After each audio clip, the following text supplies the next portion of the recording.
Tracks on the beat.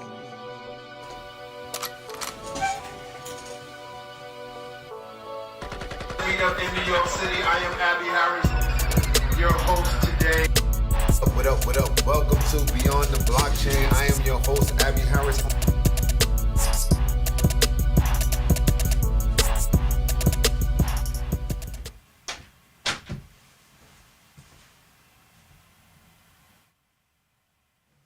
What up, what up, what up, what up, what up, what up? Welcome to Beyond the Blockchain. Today is Monday, January 29th. We are at the end of the month.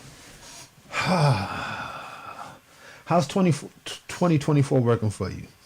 That's the question I want to ask. There are a lot of things happening within the space. We're going to get into it. Yes, we have an exclusive interview today with I'm always kind of, sometimes I be doing too much, right? Sometimes you know how when you doing too much, sometimes I be doing too much. Like in the midst of trying to get all of these things, because I wear so many different hats, sometimes I get caught up in the trying to do this, to try to do that, to try to do this, to try to do that. You get me? So today we will be having our interview with no other than Kareem Hayes, the author. He's going to be talking about a lot of different stuff. But prior to us getting into that, we're going to move on in today's topics and news. And you know, I always start off with the price of the day. Now, here's the funny thing. For the last couple of days, I've been talking about the price fluctuating up and down, up and down, up and down. And there was certain places where there was resistance, like if it go past this, then it might crash, or if it go past this, then it's going to crash. And all of this was due to speculation, because when the ETFs came, companies like Grayscale, they cashed in their Bitcoins, their ETFs for profit. So this kind of like fluctuates everything. But this morning, as I'm looking at the market, right, and I realized that because on different parts of the atmosphere, the market fluctuates, right? So when Europe opened in the morning, we stood whole in this same $40,000 number. So what they're saying is that it is a possibility that, look, Bitcoin weekly close giga bullish, right? No matter Mt. Gox payments had to go out, the Silk Roads with the feds erasing all of that stuff that didn't happen last week, we still maintain in that same space of in the 40s. So that means that this is the time that it may be the time that we might be going to that next space. But the top stories of the day, like I said, we was talking about the fluctuation of Bitcoin staying in and the European market opening at 43, and as a key indicator for a surge to 50,000. So that's good for anybody. If you dollar cost averaging in, then you're good. You see where we supposed to be going. Like, this is a good excitement for the day, even with, like I said, Grayscale dumping all of these coins and all of this stuff. Now, the funny thing, on the other side of the world, guess what? Hong Kong Securities Exchange has received their first ETF application. So America, United States, has set the trend, and now you see what's going on, right? You see what's going on. So this is this is all of the stuff that you need to be aware of to understand what's going on. We thought when the big companies, BlackRock and all of them, and the ETFs, we thought that was it. It was going to skyrocket, right? And then we also knew that they do a whole lot of speculation. So now with Hong Kong coming into the place, now this actually. This puts a stamp on it, just letting you know that this is where the future is going within this space, or like what we're doing. Now, there's another thing that in the next couple of days that we got to be aware of, and that is the United States government, they coming into the top of the year, and they start doing all their funding and all of that other stuff for the first quarter, and then they set the interest rates. So it all depends on where the interest rates fall, if this thing is gonna go crazy, you know what I'm saying, or it's not. So moving on, I've been talking about this for a couple of days about Apple glasses. I don't have them. I don't plan on getting them. But a lot of the other companies are choosing not to create apps for them. You know, like people honestly thought that the movie apps such as Amazon Movies, Warner Brothers, Netflix, they all said no. YouTube, no. Everyone says no. So we're gonna see which way it goes. If somebody got them, tell me how are they? I'm just curious. Moving on. I always come across these not tools. I always come across coins, and I always come across things that I be feeling like is very, very interesting, right? And I came across this coin, and it's called Pushed, right? And at first I was hyped about it, and there are certain things that you need to do with your due diligence, right? Due diligence means what? Before spending $5, don't just say, "Oh, I got $5, I can throw in it," and if it no. Before you do anything, you have to do your research and look and kind of like put common sense together with this one, right? And the common sense with this one is, I'm gonna tell you how my order of operations is when I be looking at stuff that I want to invest my money in. This is how my order of operation is. I'm looking through the news, crypto news. It pops up. Push, right? It pops up. So push popping up. Push popping up. So I'm like, okay, I read it. Okay, Web3 token push, making waves in the crypto community, selling at 7 cents, right? Right? I'm looking like, oh, okay. Investment diversification. Oh, Cardano is known for proof of stake. Push stands out as a potential top investor for 2024. I'm looking at all of this. Look, 45x. Right? Now here's the first flag. Transparency, transactions without KYC process. That's the first flag. That's the first one. Right? And I'm like, okay, but for some people who want to hide, right, in a place now that we know that we can't hide, but the place people who want to hide is going to say, oh, no KYC, this is good. Right? Okay, cool. You still looking? Push token position as the blue chip of crypto 24, and I'm like, oh, okay, and I'm still looking, right? So then I go to their website. Boom, I look up their website, and I'm like, oh, marketplace got a nice design. Like the first thing they got to start off with is buy, right? Who pushes buy in your face like that? Please tell me. Please tell me who's doing this. These like I said, is order operations on how I look at things, and I'm paying attention to things. So I'm like, okay, decentralized marketplace, push to buy now. Okay, they got like a little debit card, unlimited potential. All right, secure transactions. Okay, low fees. Oh, decentralized government. Okay, yeah, it looks like. Oh, how does it work? Learn how Push decentralized platform provides secure and transparent marketplace for buyers and sellers. Oh, okay, that's cool. Sign up. All right. Buyers and seller signs up for Push and create a profile. That's okay. As usual. List products. All right. You can list your products for sale on Push platform. All right. And then at this point, I'm like, okay, this sounds like an e-commerce site, just like, it's just like a regular e-commerce site. And I'm saying, oh, utility token to access the platform, lower, right? You see all of this stuff. And I'm still saying, okay, now out of all of this stuff, participate in the marketplace that they selling you. Now, mind you, I don't know how many times then we didn't pass this buy button, but we didn't pass this buy button a few times.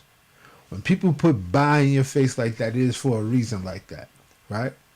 It's just like standing on the street. When they keep trying to sell it to you and trying to move fast, right? When they trying to do that move fast, you got to know, you got to be like, hold up. Why are you moving so fast, bro? Is this real? Is this counterfeit? Is this fake? You trying to scam me? So when people throw the buy button on these sites in your face like that, it should raise flags for you. Okay, here's the roadmap. Stage 1, web development, smart contract order, lease, launch pre-sale, marketing. Like in this situation, it's like, okay, I'm coming and I'm getting in on the ground floor. Look, crypto pup bugging out. Come on, crypto pup. I'm getting in on the ground floor. Yeah, I want to be a part of this. VIP holder members. Okay, you looking and you still reading. Then they go through all the tokenomics, pre-sale, exchange list, partners, legal, right? Frequently asked questions, all of this. But now, the next thing I do, I have a question because I'm like, okay, out of all websites that you go to, there's always a about us. They always show the team. It always shows the developers. It always shows who is building this thing. Who are the people they're building? They put their face, they put their name on there where they work at because of reputation. All because of reputation. Because they want to stand behind their brand. But when you don't see no faces and no names and no nothing, then something have to kind of click. Like, is this real or is it not? So next thing you know, I click. I'll go to the white papers because I'm trying to figure out who are these people push, because I didn't seen this thing in a few. I seen this thing like if we Google it, like right. First of all, it's on CoinMarketCap, right? But look at what CoinMarketCap says. Read what our contributors have to say. This content is provided by the community. DYOR. It said it is provided by the community. So that could be anybody, right? So that means that, okay, there's some misinformation you have to trust. Okay, BH News. Let's see what BH News. 5 followers. Okay. Just regular articles. Comments. Nothing. Joined November 2023. So how?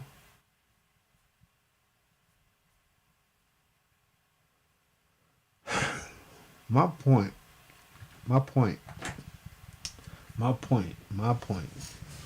to all of this is these people are very savvy to trick you out of your money with this, because right now everybody's talking about Bitcoin, invest, price is going up, it's going down, right? But it's very important that you figure out where you are investing your money in and making sure that these people and companies are real. Let me do my other test. Here's my ultimate test that I do with some of these things. Pushed. I put scam. Put pushed. PUSHD.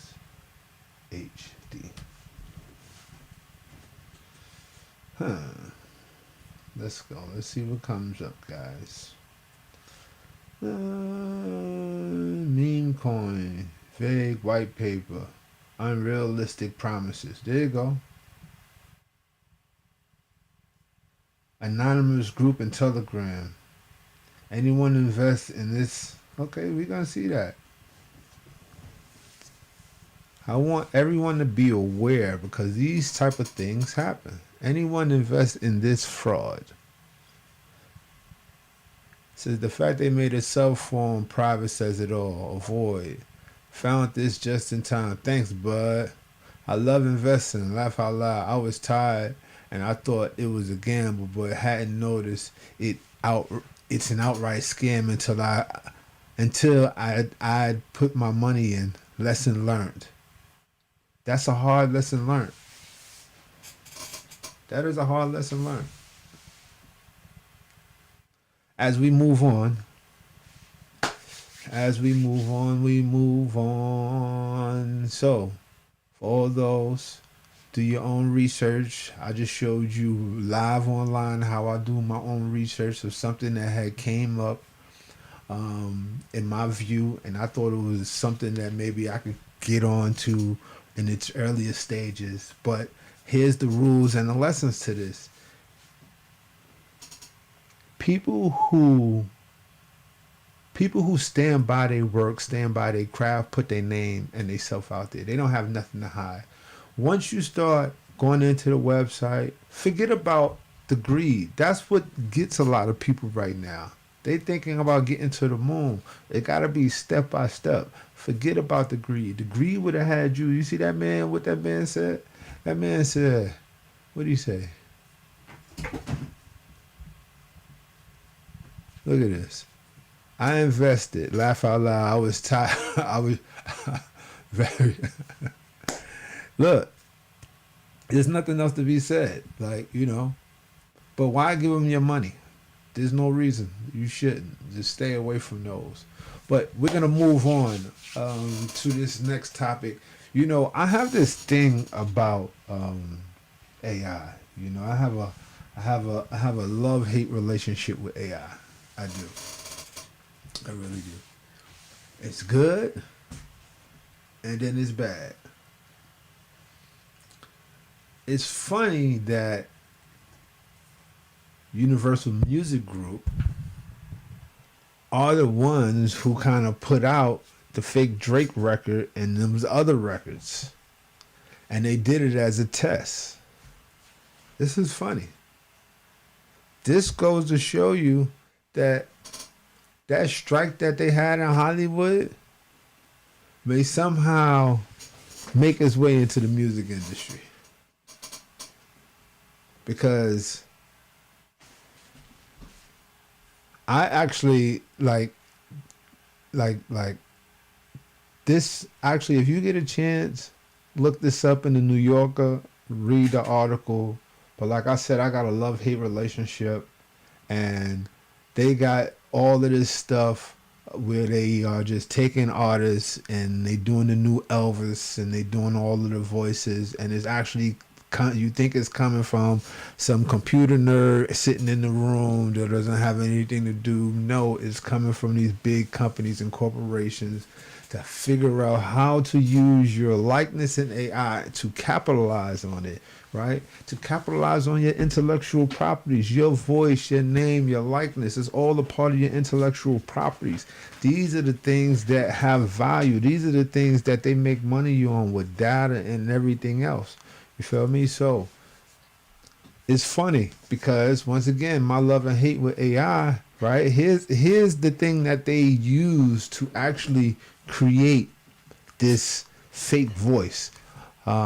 It's a product of Google. It's called DeepMind. And look, check this out. Fans with a new experiment called Dream Track. Just type in your idea and get a unique soundtrack for your short. Baby, we've got nothing in common, but I know that I'm what you've been wanting I just got flagged. for so long now. The potential of AI is incredibly exciting. But with any new technology, we have to approach it responsibly. And that's... Yeah, I know who this is. This is Dame Jazz's favorite person. He calls him Mr. Culture Vulture himself. But it's ironic. Yo, you know what's so funny? This is funny. I just thought about this. Look, Crypto Pup over here bugging out. Come here, Crypto Pup. Crypto Pup want to say hi. Say hi to everyone, Crypto Pup. Say hi. Yeah, there you go. Come on, man. You can't be making noise while we in here working, brother. So, the funny thing is that Dame Dash calls Leo Cohen Culture Vulture.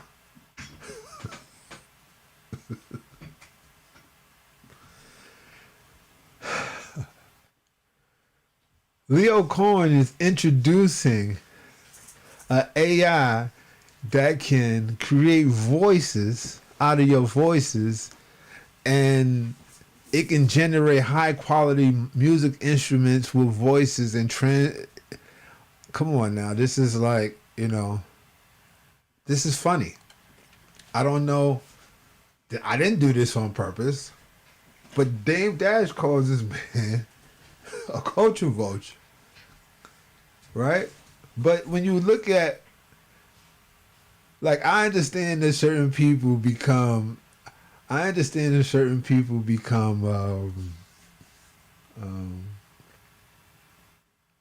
they get good at what they do, right? See, look, I think I'm gonna back up a little bit, but yeah, Dream Track, check it out right here. It's a experiment in YouTube Shorts designed to help deepen connection between artists, creators, and fans through music creation.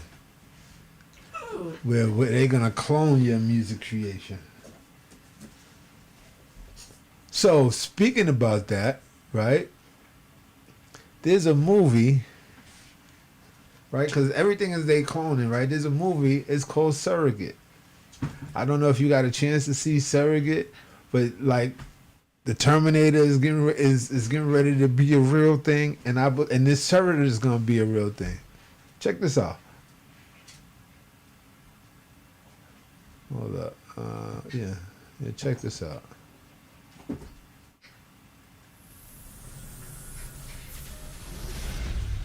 Robotic human surrogates combine the durability of a machine with the grace and beauty of the human body. With most people living their lives through their surrogate selves, our world has become a safer place. Take a seat in your STEM chair, and just with the power of your mind, you can control your surrogate and send it out into the real world. Is this crazy? Now, you see that, right? Now check this out.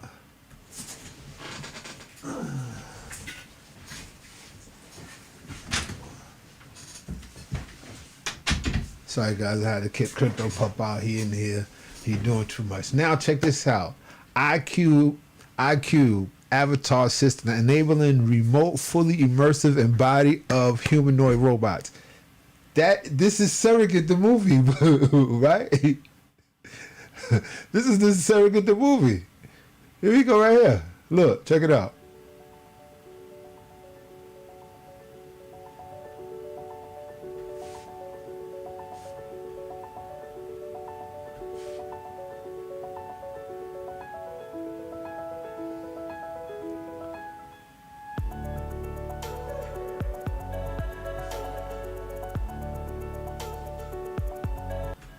So they actually have a robot that you're actually a surrogate in the robot, and you're moving it and you functioning and walking with this robot. Now the funny thing of it all is we had a guest in one of the meetups that I was in, and I'm trying to get him on our podcast. He is a developer. He is a scientist. He has created a product similar to this, if not worked on this product. I'm not sure. I just actually have to follow up. But now we get to actually tap into some of these AI scientists, and I will definitely bring them on board, and I will be one of the dopest interviewers ever, because I like this robotics and it scares me at the same time. And the reason why it scares me, because you have stuff like this that's going on.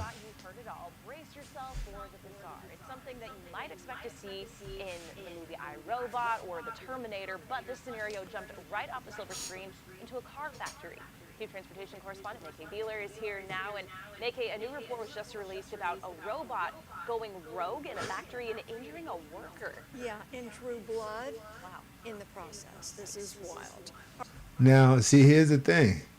You know they got video about this.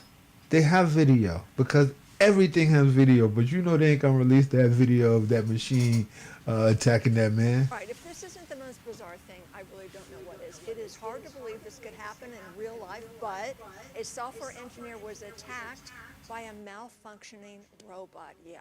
It happened on the floor of the Tesla factory in Austin, Texas. That according to an injury report submitted to federal officials and health authorities. And y'all running out here buying them Tesla cars. Y'all out here running out and buying them Tesla cars.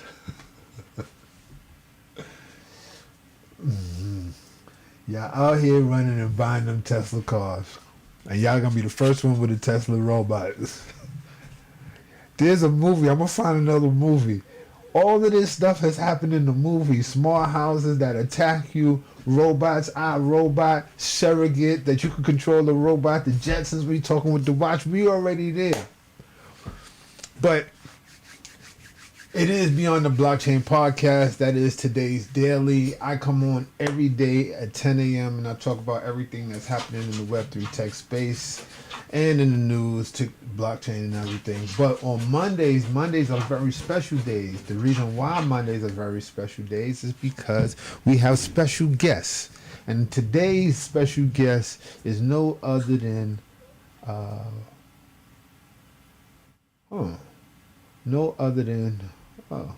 that's next week's.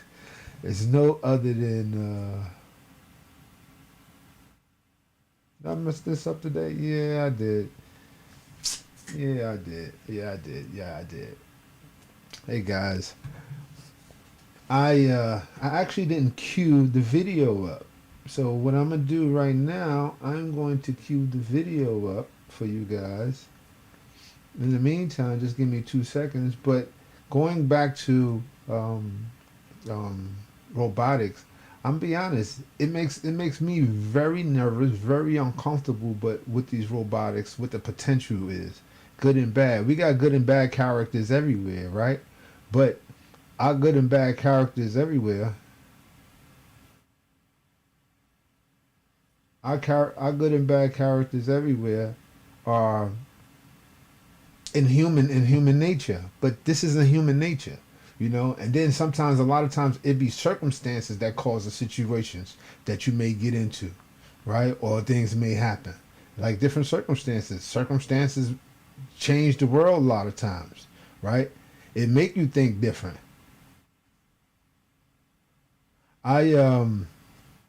Next week, I'm not gonna talk about next week because I'm super excited about how everything is transpiring, right? But with INF today, we are he's gonna have a conversation. We're gonna be talking about a lot of different things. I want to go into this this thing with this robot a little bit so I can actually catch up and find the pre-recorded video. Check this out. While the attack actually happened 2 years ago, the outlandish incident has just now come to light. The robot reportedly attacked and just really acted out on a violent streak after the engineer disabled other robots and inadvertently left it on.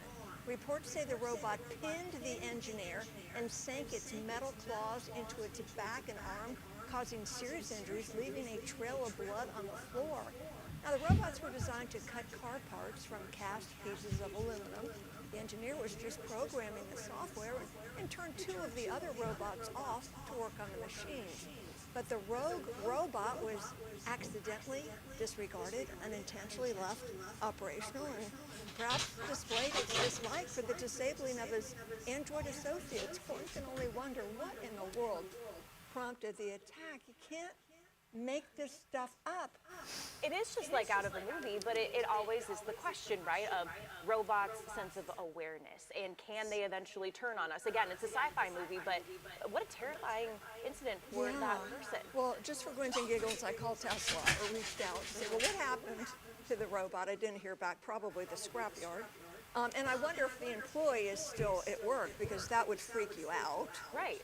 Yeah, and then other things that can freak you out. Tesla works on robots all the time. They've developed a new one called Optimus that can perform simple tasks, perhaps around the house. Would you trust one?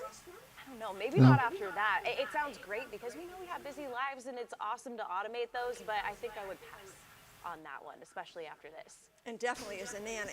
No. No No on the nannies. nanny. All right, Make, thank you. All right, for what's that. up, what's up, what's up? This is Beyond the Blockchain. I am your host, Abby Harris. I got the INF, the author, Necessary Evil in the building. What is going on, INF? Welcome to Beyond the Blockchain. Oh, what's up, man? How you doing today, man? How you feel? Happy New Year, brother. Yes. How you been? What's been going on with you? Me? Yes. I've been good, man. I've been grinding. You know, I got the film project. You know what I'm saying?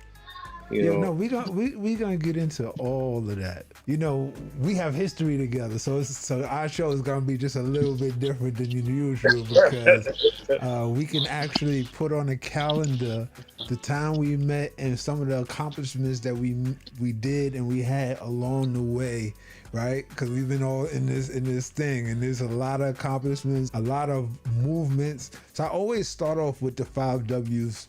Who, what, when, where, and why. And just start out because I know you as Necessary Evil because you're always wearing the shirts, and some people know you as Necessary Evil, the book and all of that. So explain to the world of Beyond the Blockchain, because what I've been noticing, I'm sorry to go into this rant a little bit, in some of my interviews, I don't really get into NFT and tech, and this is Beyond the Blockchain. So I want to let's talk about all of the NFT tech stuff first, and then let's get into the story of the establishing where your concept and all that. That's dope. That's dope. That's dope. Because look, this is where we're going to start, right? Boom. Look, boom. See all that? I'm an author. All right. No, you got to do them slow, one by one. No, I was going to we was going to get back to that. Okay, I got you. Yes. Get back to that. We're going to get back to that. And I was going to talk about this. Okay. You know what I'm saying? This is beyond the blockchain. Right? Okay. This is from the block to the blockchain. Okay. I'm saying, and this, I wrote this initially. Well, what are we doing? Who am I? Right? Who? Me? Yes. I'm Inf, the author. You know, in different places. I'm Inf the author. I'm Inf the artist. But I could also be like Inf the nerd with a do rag. You know what I'm saying? So, you know, if we going from the lane of crypto, any other place, I'm an author. And I'm accomplished in those spaces. I'm accomplished in the arts, and we'll get back to that because we'll talk about how that ties into crypto and blockchain.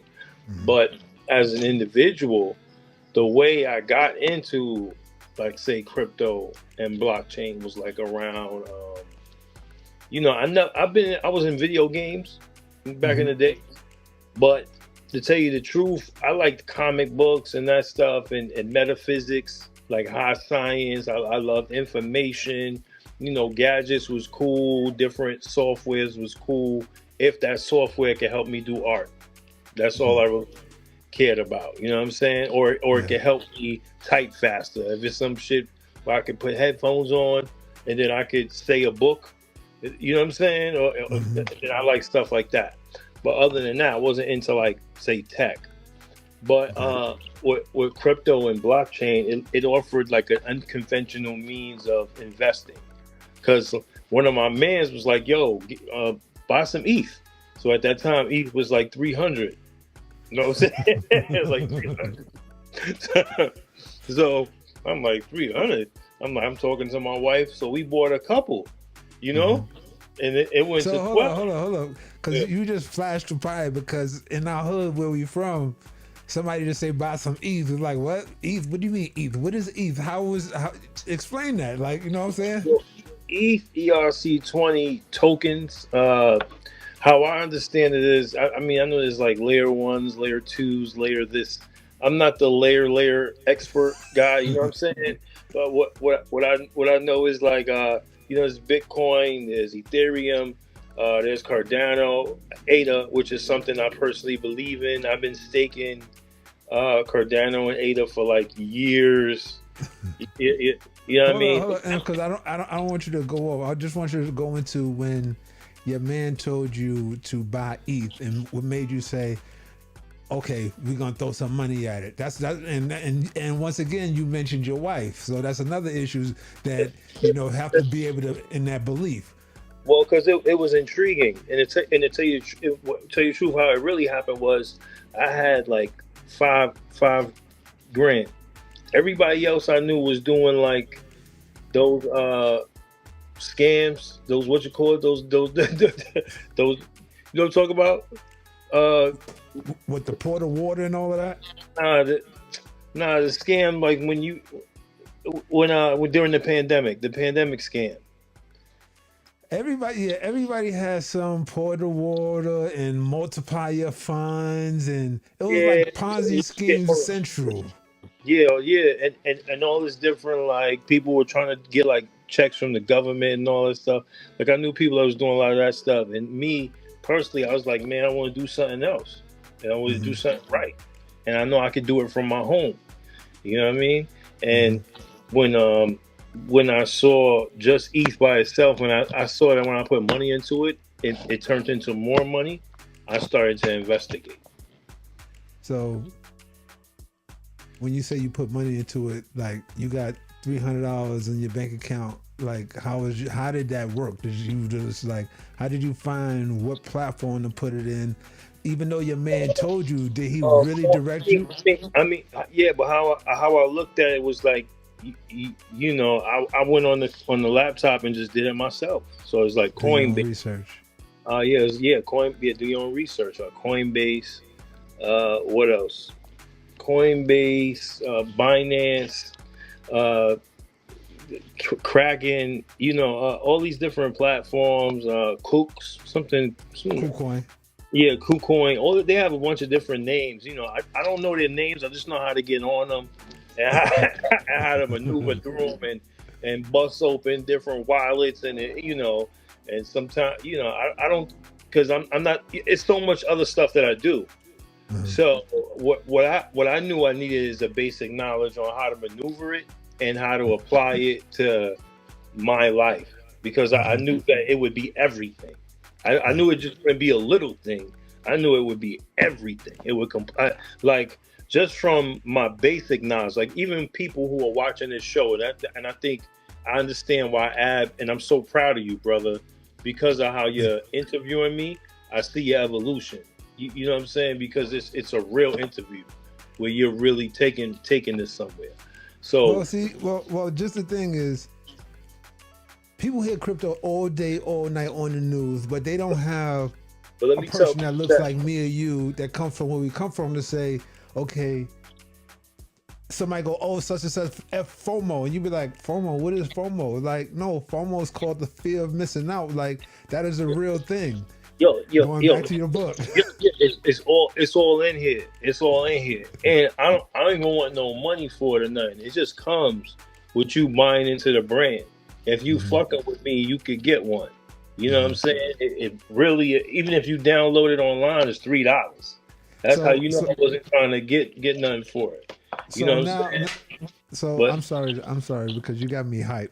So let's speed this up a little bit, because it went from learning something, you invested in your wife, and you showing me a book. So that means that you actually took the information, felt that the information that has some value, to regurgitate it into a book, to where now it's a profit. Using your education of learning something, you turn it into a profit. That's the ultimate hustler's mentality. So because you sold books on the street, and we're going to get in all of that, but I still want to just talk a little bit more about how you obtain the ideology of using Web3 crypto with books, films, and other things.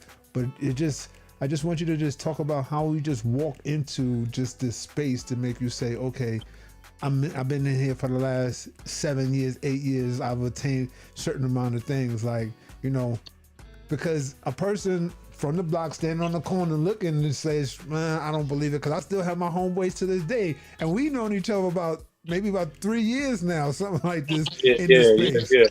And there's still some of my homeboys I know for 10, 15 years don't have a clue what's going on. So I want you to just elaborate a little bit more. Well, because I was all right. Once I saw what happened with Ethereum and the different platforms, I just started doing a whole bunch of research. I dived in. I started messing with trading. Long trade, longing and shorting and stuff like that. And made some money doing some long trades on Bybit. And I played with those different platforms. But as somebody from where we from, the overall picture is that finance is going to go digital. The American dollar is going down, right? It's collapsing. And this is somebody who's a layman with that type of information. Like, there's a lot of other people who are experts. I'll consider myself a layman. But when you see what's going on with the dollar, everything is going to go digital. Where do you want to be at? You got to be at the future of it. And we're a people that traditionally we're all left behind. So we have nothing to lose. What you got in your savings? 5,000, 10,000. Everybody wanted to front like they got 100,000. Okay, maybe you got 100,000. Even if you have 100,000, I think a third of that should be digital. For me, it's like 90. I keep enough cash to pay for what costs cash. Other than that, it's all digital, and I'm trying to find ways to get people to. If you could donate Bitcoin for this book, you give me any amount of Bitcoin, I give you a book. That's the deal. Anybody give me any Bitcoin, you get this book. Any money. But yeah, because that's the digital gold. That's where it's going, and there's a lot of other projects, and then. I also love the theory of decentralization, the idea that any group of people can create their own economy. Like initially I'm a writer, so if y'all, I'm gonna drop this idea I have, but I'm only gonna drop it here, on Ab Lab Digital, but this idea that I have of the future is almost like this utopia where people are decentralized and every city has its own kind of like coin, token, and method of trade, and people are living free, but they have their own regions because everybody has different cultures like they like to interact with, and I always picture that, for the world. That would be a dope film or a project or something like that. But sounds like a utopia.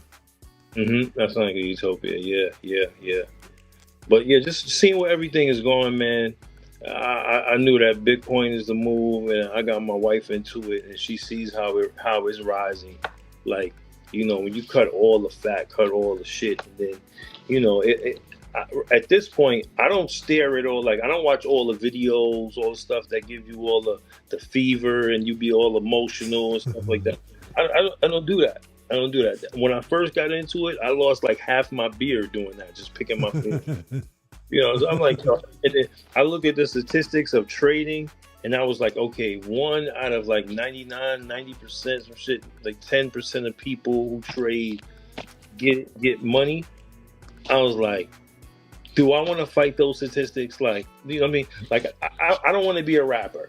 I don't want to be a basketball player. Those are like rapper basketball player statistics. You know what I'm saying? You know what? I must have had the dream because during COVID, I sure tried to go pro. I sure tried to go to the NBA on trading. I didn't even go to the minor league. Me too. I realized I was in the trader so damn fast. Like the hope was crazy because on my first trade, I got $600. My first trade out the door. Oh, I've never won a trade after that. Out of the 50, 60 trades, I might have won about 3 or 4. After that, I was just like, you know what? I realized this thing ain't for me. But I also realized that. You know what that sound like? You know that sound like when you told me that? You know what that sound like? What? Crack.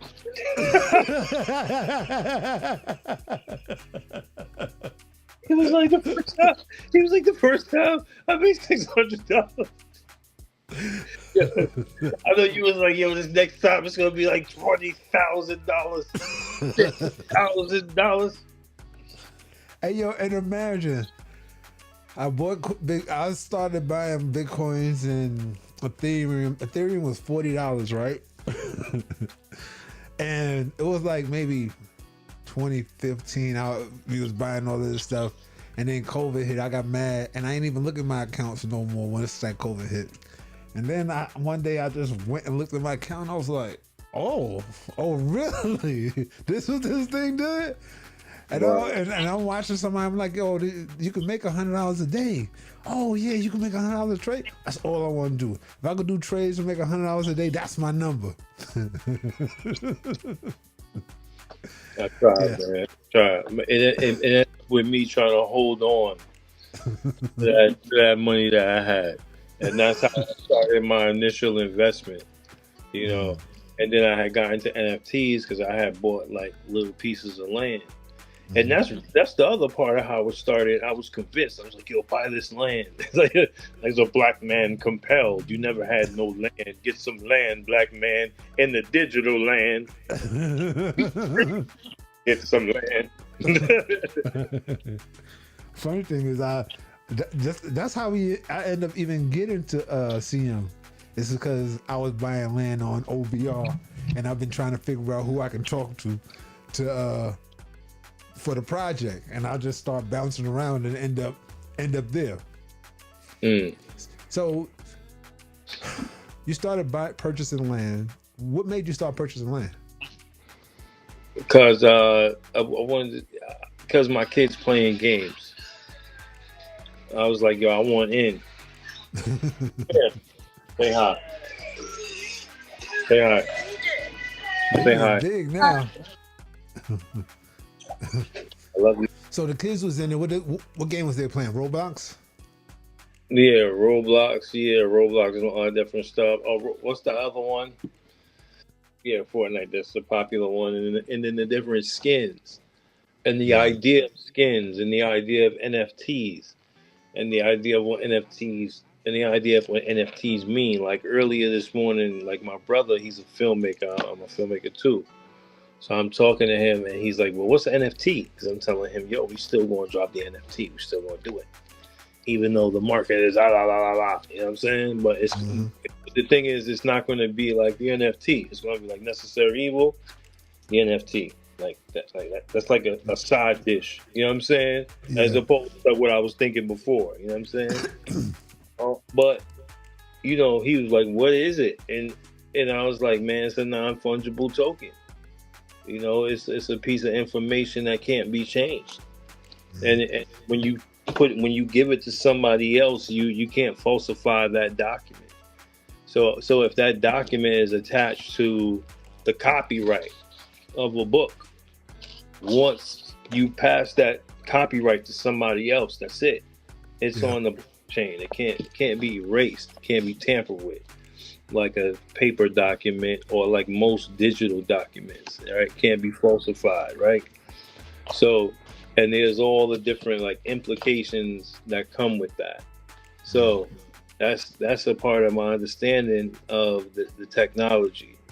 So it's almost like you want to at least be in the direction of tokenizing everything, right? Because if I could be on a layer 1 or a layer 2 and create a token behind my brand, and then people that mess with my brand now share in that ecosystem, that's a whole bunch of SEC stuff, blah blah blah.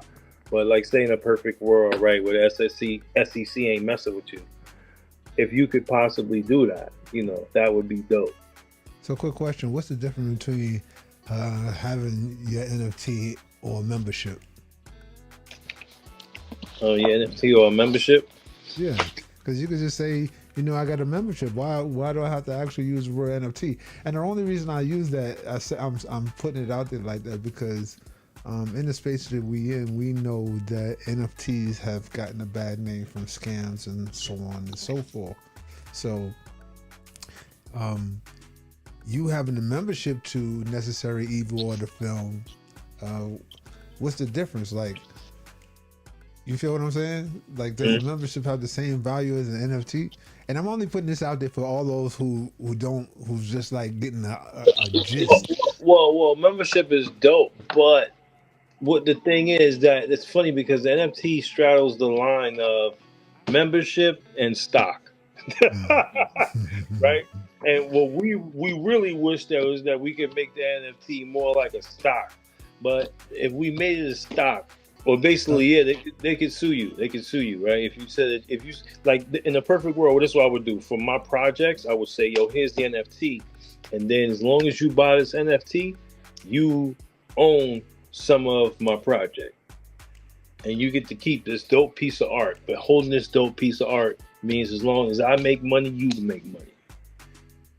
And this piece, this round costs this much. But all it would do is really represent a stock or a percentage or a piece of ownership. But the difference between the two with the NFT is that the information can't be tampered with the same way.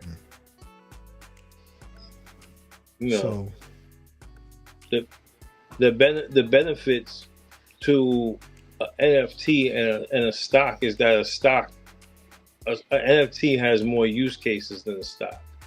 So a quick question: how Yeah. will the NFT be implemented towards your film or your book? Well, so we're gonna talk about that now. Yeah, open it up. I'm saying, what we doing? The streets heard enough crypto stuff. How much do the streets want to talk about the crypto? Because I know that's important. Yeah, we could go back and forth because at the end of the day, it's just how you take the information. If the information is, if they can get it, they can get it. Being an accomplished writer in actual physical books, to where somebody has been talking for the last 6 to 8 months, say, yo, I've been wanting to write a book. But who do you talk to, or who do you hear, or who do you get your influences from, other than somebody who actually done it? I always use this term all the time. You can't learn how to swim standing on the side of the pool. Sure. Thanks, man. So otherwise, other than the crypto stuff, I'm in for author. You know what I'm saying? I got 2 books: Necessary Evil Volume 1, Necessary Evil Volume 2. And then, there's more books to come, but I also write scripts. I'm a screenwriter. So I sold like a bunch of books, like a lot of books in the street, like over 100,000 books in the street. And I wanted to make a film. And then it's like, in the transition of wanting to make a film, it was kind of like I also had to translate my story writing skills and book writing skills into film writing, screenwriting. I had to know how that skill set translated. So I started writing scripts and different stuff like that and competing. So being somebody from an urban environment and all that, and then I've been pushing the film to get the film done. I started getting like different investors, right? As I got the investors, I ain't really had the money to get them nothing back. So what I did was get grants, and I got people who would donate to the project through a fiscal sponsor, right? And the pandemic happened, and so things kind of froze up.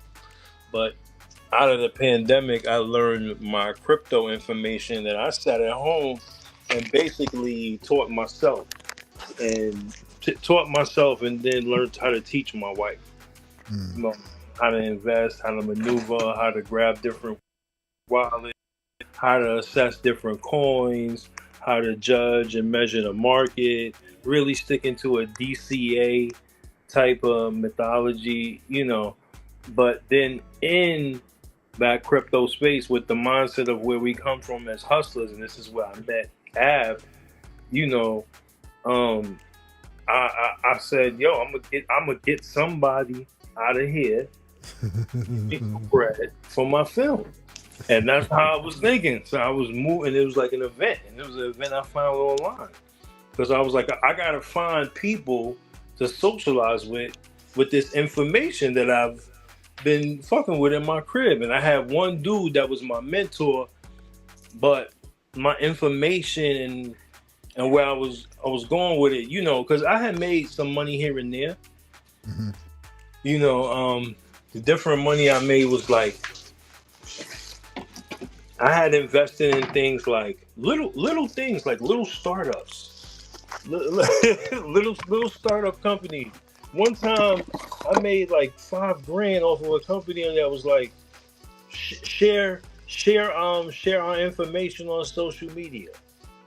They said tweet our information, share our stuff on Facebook, share our stuff on Instagram, and then get back to us. I put a coin and the coin went up crazy, and I was like, you know what? Let me just come out. Sweet. Oh, man.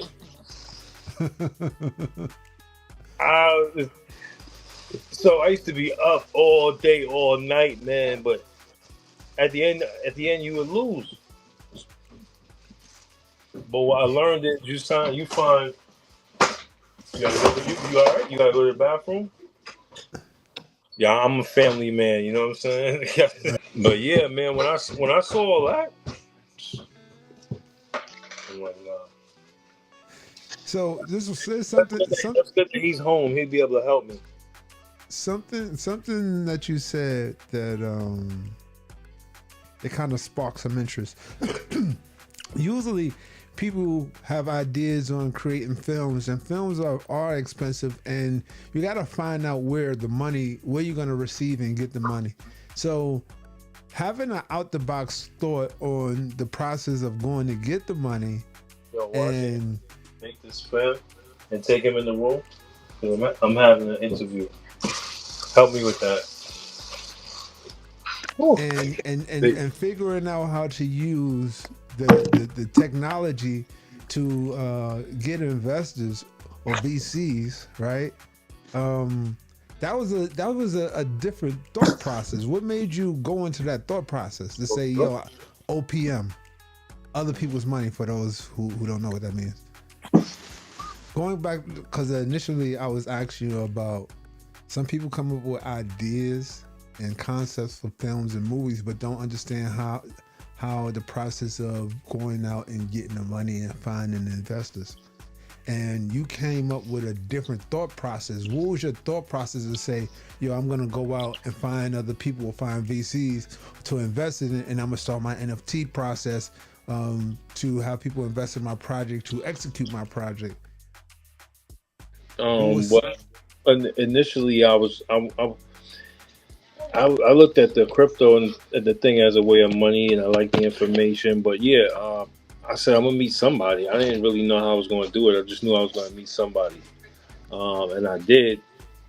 And that ended up getting me like some of the money from my project, and then like what was I looked at the NFT process, and I saw like, what is it, Board API Club? So it was a 2-stage process, right? First, I was getting some funding for my film, which I got that, and I got it as a donation, which is a tax write-off to an exchange, which was a foreign company, right? That foreign company, and I'm not going to say their name because I don't want to put them out there, you know. They operate out Korea. Singapore? Yeah, Singapore, Bangkok, something like that. You know, you know them. And but one of them is still one of my people, so you know. But they were operating overseas. So one of the things, and that's how it kind of comes back to the book a little bit, my other book. They were trying to get me to get different people to invest. So I had different people invest in. The exchange is still scheduled to open up. I took out some of my other, what I could, of my USD. I took that out. And I still have the coins. My peoples have the coin. But I got like a couple of grand from them for different projects as well that I didn't have to give back. So it's like a fair exchange. But I still have some things invested, and they seem to be doing well now. Like they seem to have got better with the market. But what I saw was that nobody cares about our community.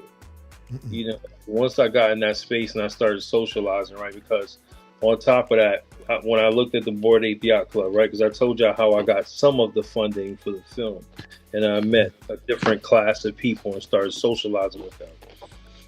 I wanted to do something. I wanted to do something different, right? At that point, I knew Ab. I had met him, but I didn't really know him like that.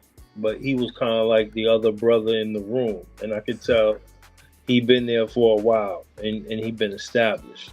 You know what I'm saying? So, kind of how we got cool was, is this like how I could talk like all the way? But Yeah, yeah, how we got cool, what me being like where we from, you know, I'm from the street, you know what I'm saying? So when I see the brother, I see the brother is not hostile, but he's assessing me, you know what I'm saying? So it kind of first starts off with us. Yeah, no, it's not even that we exchange edibles. I come there with a friend of mine who is no longer my friend, and he and me. I had an NFT project idea, and the NFT what it was I needed money for the NFT idea, and everything that I was doing was geared towards my film, and I wasn't going to take away from a brand and my book.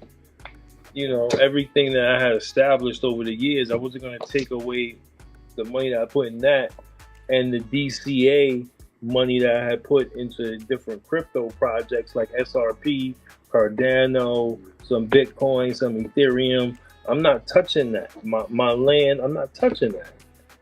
I need a different, you know what I'm saying, revenue stream.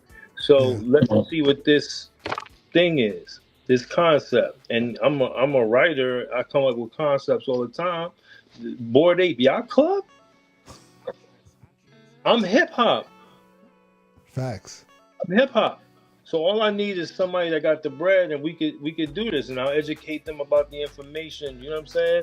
Mm-hmm. So my dude, he was like a get money dude from my neighborhood. You know what I'm saying? Yeah.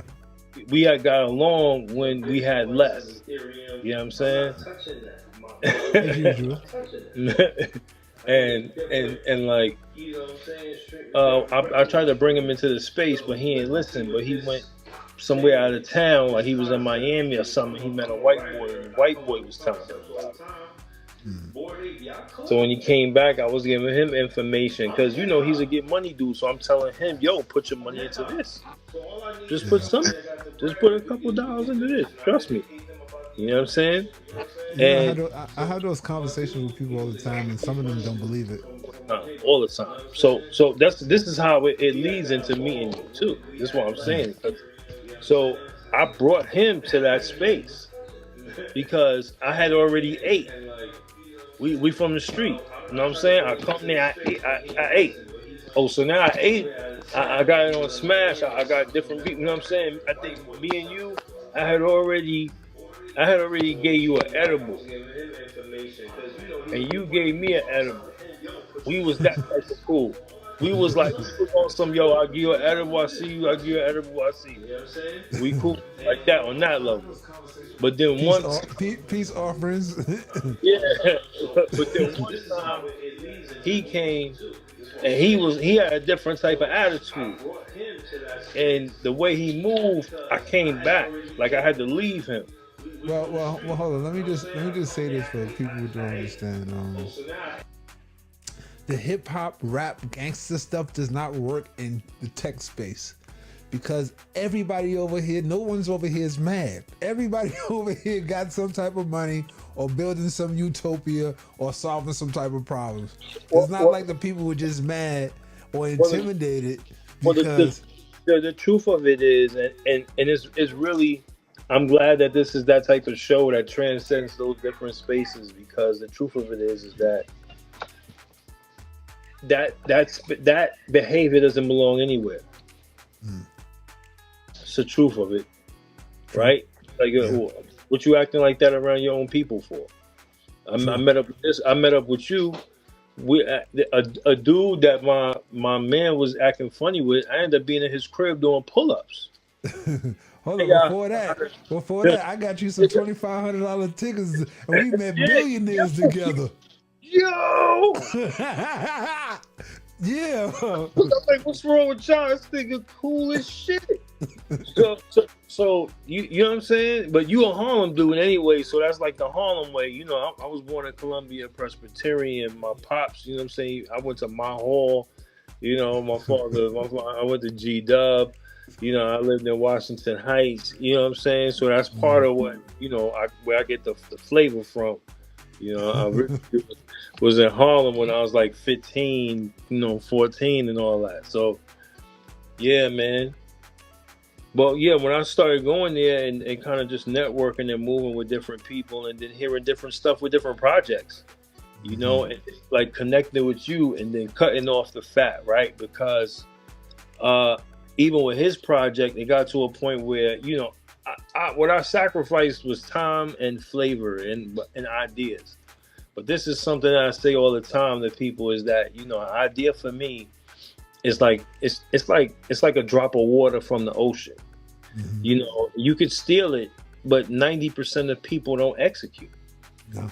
So do whatever you want. I could say right now the most brilliant idea to make a robot. How many people on this, you know, is going to steal it and take the idea from it? So, you know, the power to execute is greater than all that shit. And that's what you was even. That's what it even goes back to the beginning of the conversation. Because you was like, yo, how did you get into Ethereum? It was the power to execute. It was the idea that, yo, my family need money. My family need money, and there's a way for me to try to get some money or change my family's life without breaking my old bones, doing something illegal that will get me locked up, or doing something that physically I don't feel like doing all day, or racking my nerves rather than creating and writing books and writing films and doing art and doing stuff that I really love. So what's something else that I could do? You know what I'm saying? You know, they try to act like we're just brutes, but we're the brilliant people that are. We created all philosophy and math and sciences. So you always have to remember that. So if something is based on the Fibonacci, if something is based on the science of the 369, if something is based on taming your emotions, and there's a way of putting a little bit at a time, and it's going to go up. Why not? Consistency. Yeah. Consistency beats resistance. Water wears down rock. I like the last one. Where is that rock? I got a question for you. Yuri always asks this question. Name a book that changed your life and a book that you're currently reading right now. Necessary Evil Part 1.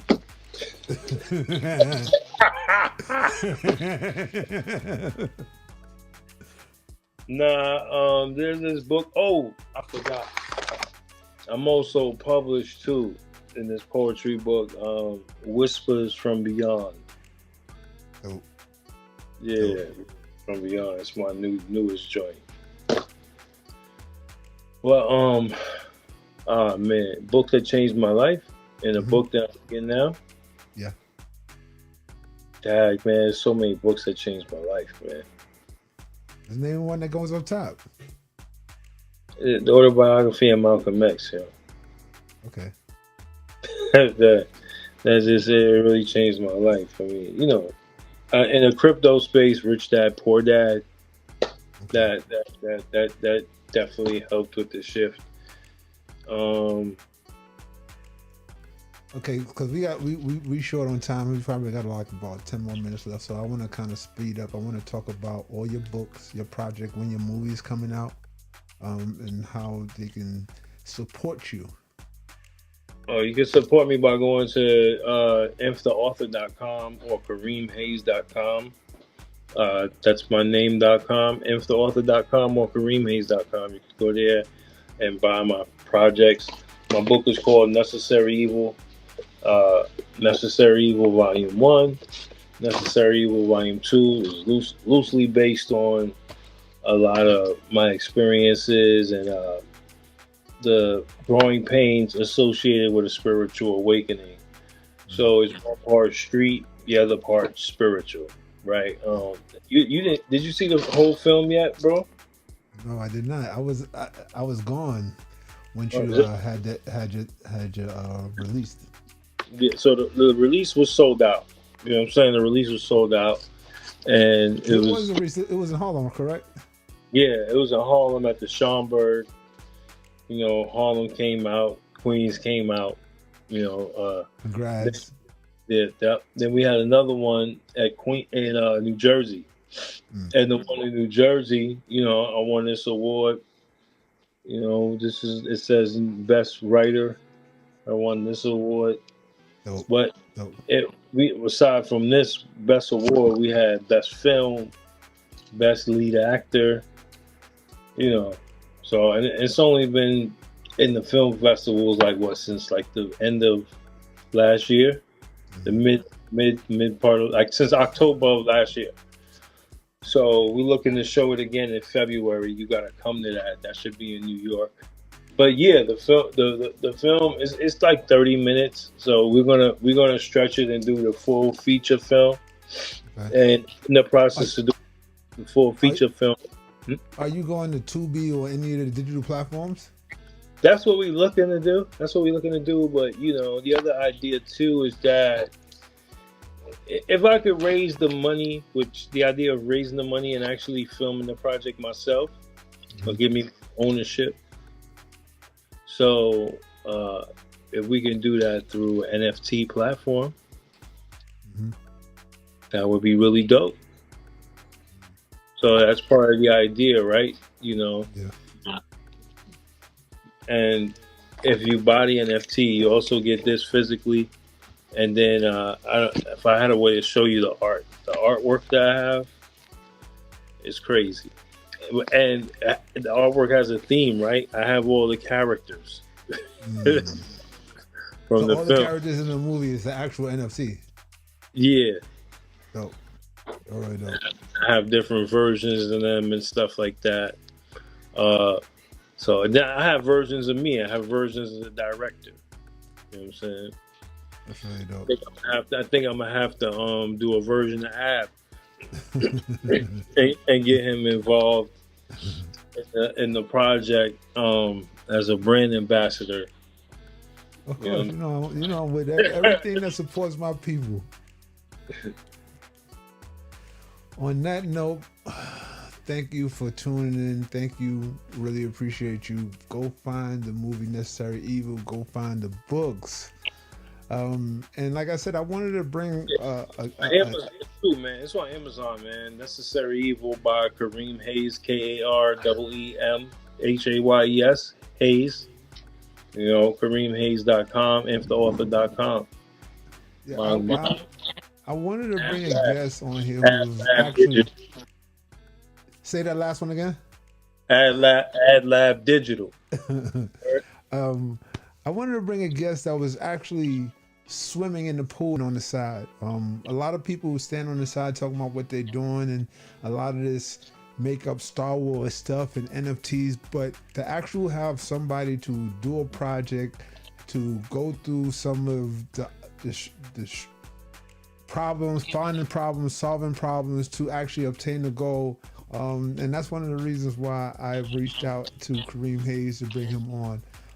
Like I said, INF, thank you very much. This is Beyond the Blockchain. Tune in each and every Monday, 10 a.m. and you check us out. Thanks, INF. Thank you, brother.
Add tracks on the beat.